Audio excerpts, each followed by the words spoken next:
Sudah beberapa hari ini Silva masih luntang-luntung hidup di hutan ini. Cukup jauh jarak untuk menuju pintu besi, sehingga gadis ini masih berada di dalam hutan.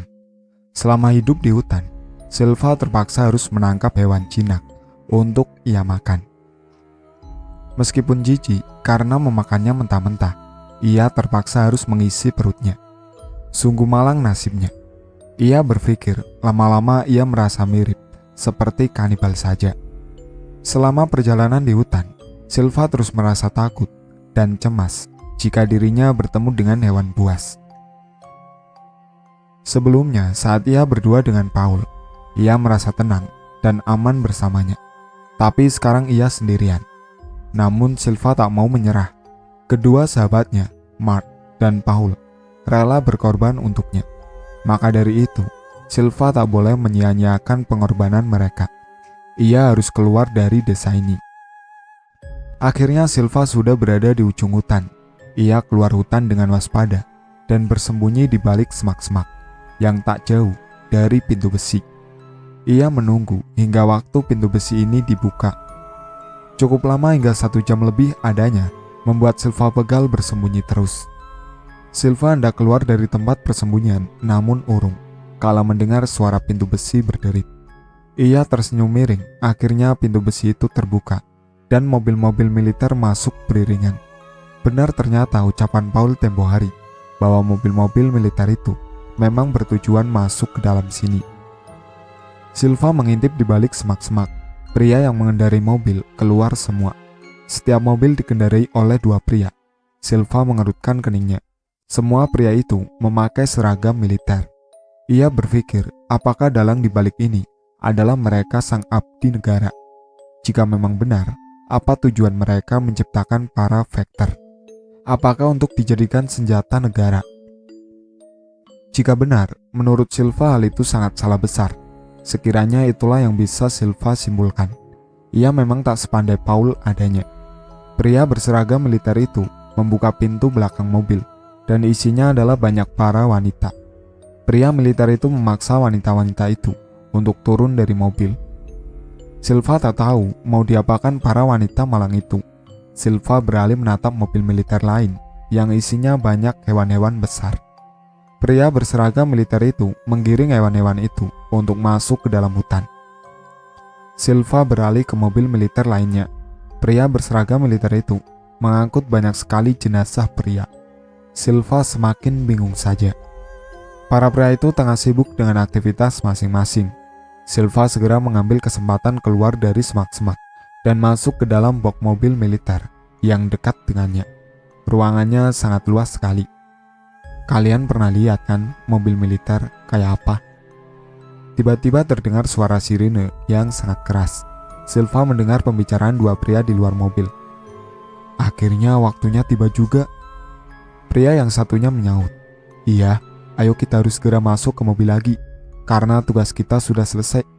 Oh iya, jangan lupa kau kunci lagi pintu box mobilnya." "Oke." Dek, seketika perasaan Silva cemas dan panik. Bagaimana kalau pria itu memeriksa ke dalam? Gawat, keberadaan dirinya akan ketahuan. Terdengar suara langkah kaki mendekat, dan Silva yakin pria itu sudah berdiri di belakang mobil. Silva bernapas lega karena pria itu langsung mengunci pintu box tanpa memeriksa terlebih dahulu. Setelahnya pria itu menjauh dan masuk di kemudi mobil bersama pria satunya. Silva melangkah ke depan dan menempelkan telinganya agar mendengar pembicaraan dari kedua pria yang duduk di depan kemudi. "Lihat, mereka sudah datang," terdengar suara pria itu berbicara. Silva berpikir, siapa mereka itu? Tak lama Silva mendengar suara langkah kaki yang bergemuruh banyak di luar mobil dan disusul dengan suara teriakan wanita. Silva berpikir, ada kejadian apa di luar mobil? Wah, mereka sangat menikmati makanan mereka. Aku jadi sedikit menyayangkan wanita-wanita malang itu. Seharusnya sebelum jadi santapan para Vector, kita sedikit bermain-main dulu dengan wanita-wanita itu. Benar juga ya. Silva yang mendengar pembicaraan 2 pria di depan mobil ini sangat shock. Ia membekap mulutnya agar tak mengeluarkan suara. Sekarang Silva tahu wanita-wanita malang itu ternyata dijadikan santapan untuk para Vector.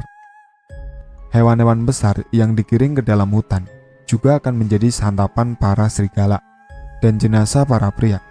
Silva berpikir, mungkin jenazah pria itu akan dijadikan vektor.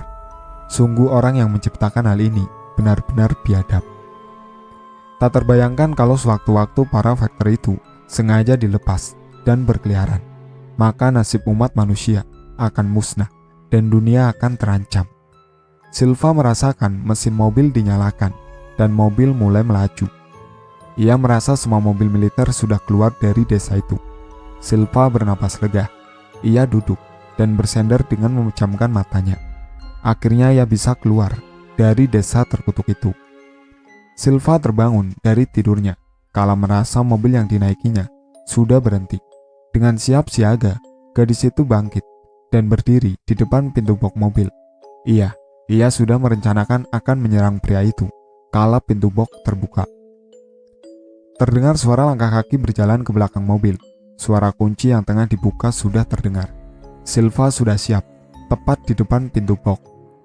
Pintu box terbuka dan saat itulah Silva langsung meloncat dan menerjang tubuh pria itu hingga terjerambah jatuh. Silva segera bangkit dan berlari kabur. Pria itu segera bangkit. Hei, ternyata ada satu wanita tertinggal. Pria yang satu lagi segera berlari ke belakang mobil. Apa? Bagaimana bisa kau tak mengeceknya lagi? Aku juga tidak tahu. Ya sudah, kau kejar wanita itu, jangan sampai lolos, perintahnya. Baik. Pria itu langsung berlari ke arah Silva tadi dengan senjata di tangannya. Silva berlari dengan sekencang-kencangnya. Ia melihat di belakangnya, pria itu sudah mengejarnya. Silva tak boleh tertangkap bagaimanapun caranya. Gadis itu melihat ada sebuah rumah kosong. Ia langsung masuk ke dalam dan bersembunyi di suatu tempat. Pria itu juga masuk ke dalam rumah kosong. Ia berjalan santai sembari memeriksa seluruh ruangan. Namun nihil. Ia masuk ke ruang terakhir, yaitu kamar. Hei, aku yakin kau bersembunyi di sini, cantik. Pria itu mendekati sebuah lemari. Tanpa membukanya, ia menembak lemari itu bertubi-tubi, lalu memeriksa isi lemari itu. Ternyata kosong. Ia kembali mencari gadis itu. Oh, ayolah cantik, keluar. Aku tak akan membunuhmu. Kita akan bersenang-senang. Silva yang tengah bersembunyi di suatu tempat berusaha membekap mulutnya. Ia tak akan percaya sama sekali kepadanya. Keringat dingin dari tadi terus meluncur kala mendengar sebuah tembakan.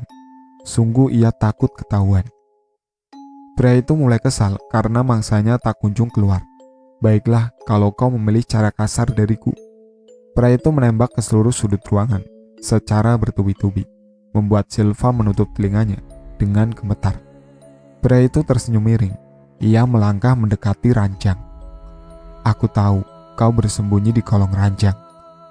Pria itu mengangkat senjatanya lagi dan menembak ranjang itu dengan bertubi-tubi. Sudah aku pastikan pelurunya akan tembus sampai ke bawah ranjang. Pria itu hendak memeriksa kolong ranjang, namun terdengar suara seseorang berbicara di alat komunikasinya. Pria itu segera mengambil benda komunikasinya. Di mana kau? Apa berhasil menangkap wanita itu?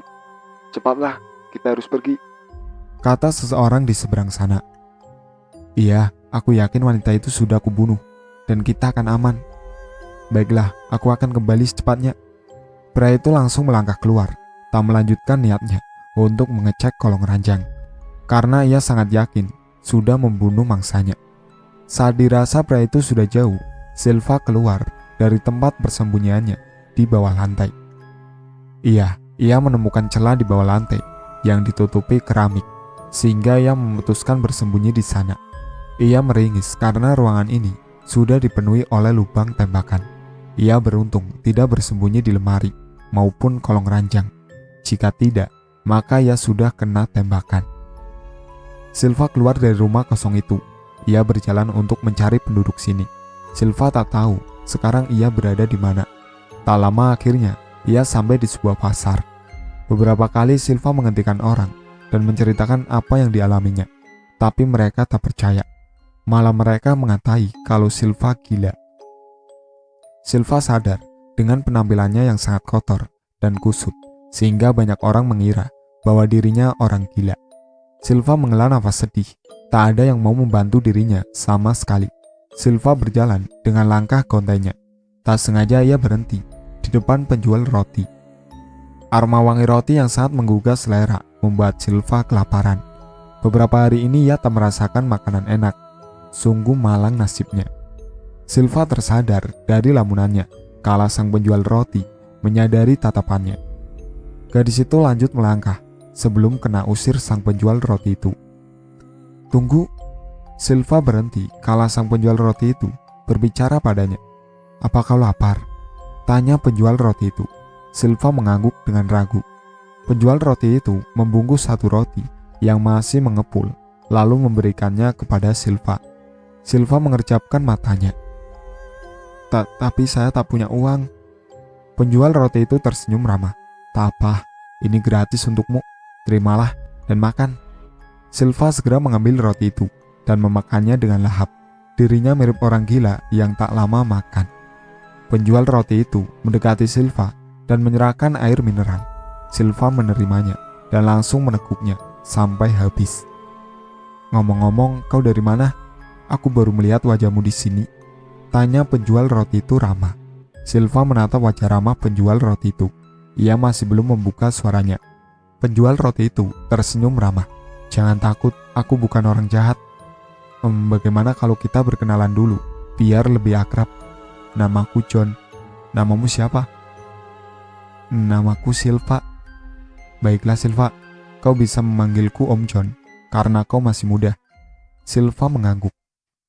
Karena kita sudah berkenalan, bolehkah aku mendengar ceritamu? Mungkin aku bisa menolongmu. Ucap John ramah. Silva merasa kalau penjual roti ini baik, pasti ia bisa dimintai bantuan. Om John, bisakah kita berbicara di tempat lain? Oh, baiklah, kita bicarakan di rumahku saja, kata Om John. Om John menutup parung rotinya dan pulang ke rumah bersama Silva. Silva sangat bersyukur bertemu dengan Om John yang sangat baik dan ramah. Ia bisa makan enak lagi, dan Om John juga memberikan Silva pakaian baru, sehingga gadis itu bisa membersihkan diri. Keesokan harinya, Silva memutuskan untuk ke kantor polisi, ditemani oleh Om John. Awalnya Silva ingin menceritakan semua kejadian yang ia alami kepada pihak polisi. Namun ia berpikir, mungkin orang-orang yang masuk ke dalam desa itu adalah anggota sebuah organisasi jika dilihat dari seragamnya. Atau mungkin saja mereka memang benar-benar anggota militer. Jelas tidak sembarangan orang yang diizinkan untuk membawa senjata seperti itu. Akhirnya Silva hanya mengatakan kalau dirinya tersesat. Yang ada di pikiran gadis itu hanya ingin cepat-cepat pulang dan bertemu dengan ibunya. Aku berterima kasih kepada Om John yang sudah repot-repot membantuku, ucap Silva tulus. Ia sangat ingin membalas kebaikannya. Iya, tak apa. Aku senang bisa membantumu dalam bahaya.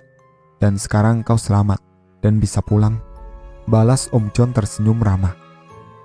Setelah berpamitan dengan Om John, Silva segera pergi bersama salah satu polisi untuk diantar pulang. Jarak dari sini menuju rumahnya cukup jauh hingga memakan waktu 3 jam lamanya. Akhirnya Silva sampai di rumah dan langsung disambut ibunya dengan pelukan. Setelah itu, Sylvie menceritakan semua kejadian yang ia alami, termasuk kematian Sylvie. Ibunya menangis mendapat fakta itu.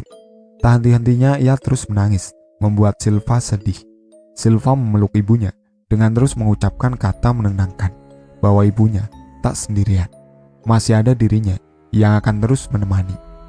Setiap malam, Silva tidur bersama ibunya untuk terus menenangkan sang ibu yang terus bersedih. Ini kali pertama dirinya tidur bersama ibunya setelah sekian lama.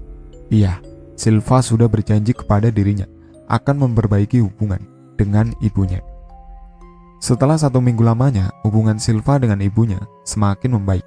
Kini keduanya tengah berdiri di depan sebuah gedung yang sangat tinggi dan luas, dengan bertuliskan besar di atasnya yang bertuliskan World Federation of Military, atau bisa disingkat WFM. Entah tempat apa itu, Silva tak pernah kesini sebelumnya. Ibu, tempat apa ini? Tanya Silva penasaran.